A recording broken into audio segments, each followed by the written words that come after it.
మంత్రి జగదీష్ రెడ్డిపై Congress MP Komatireddy Venkatareddy fire అయ్యారు. బట్టి విక్రమార్క తన స్వార్థం కోసమే పాదయాత్ర చేస్తున్నారని అంటున్నావు కదా, బట్టిలాగా 10 రోజులు పాదయాత్ర చేసి చూపించాలని సవాల్ విసిరారు. నల్గొండ జిల్లాలో బట్టి విక్రమార్క పీపుల్స్ మార్చ్ పాదయాత్రకు కోమటిరెడ్డి సాంఘీభావం తెలిపారు.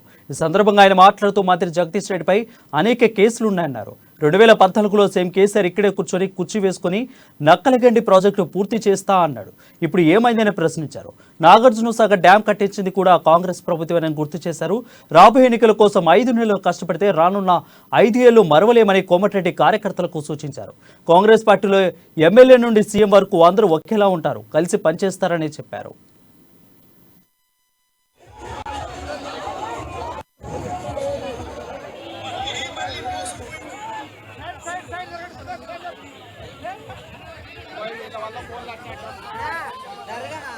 ఆయన చరిత్ర చెప్తే మీరు కూడా నమ్మరు.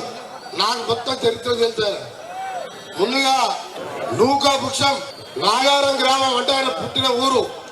ఆయన 89లో హత్య చేసిన దాంట్లో మొదటి ముద్దాయి ఈ గుంతగడ్డ జగదీశ్వర్ రెడ్డి.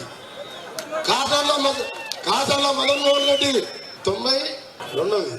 అది జరిగిన సంవత్సరం లోపే కాసర్ల మదన్మోహన్ రెడ్డి అని సర్పంచ్ మంచి నాయకుడిని మర్డర్ కేసులో మొదటి ముద్దాయి. లాస్ట్ది రామరెడ్డి, ఇంటి పేరు 91లో కడారి రామరెడ్డి. ఇందులో A1 A2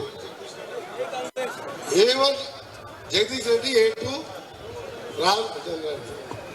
3 మర్డర్ కేసులో ఈ సూర్యాపేట కేసులో 12 ఏళ్ళు కేసులు నడిచినాయి. 12 ఏళ్ల తర్వాత కొట్టేసిండు. ఇది కోర్టులో ఇప్పటికీ రికార్డు ఉన్నది. నేను చెప్పి అబద్ధాలు చెప్పను. అలాంటి జగదీష్ రెడ్డి నీకు జిల్లా అభివృద్ధి అవసరం లేదు. నువ్వంటే ఇష్టం ఉన్నట్టు వాగుడు.